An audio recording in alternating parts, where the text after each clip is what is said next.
Hello guys, welcome back to a new video. I will show you how to create a YouTube thumbnail template in Canva step by step. So let's get started.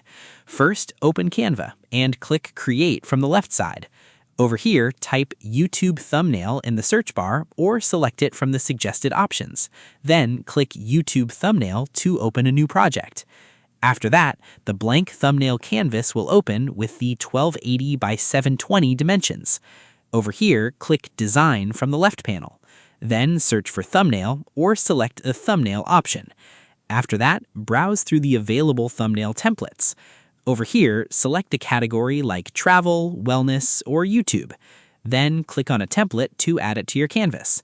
After that, click on the title text and edit it with your own text. Then resize the text and adjust its position if needed. Over here, select the existing image and press Delete to remove it. And that wraps it up. If you found this video useful, please do like and subscribe. Thanks for watching.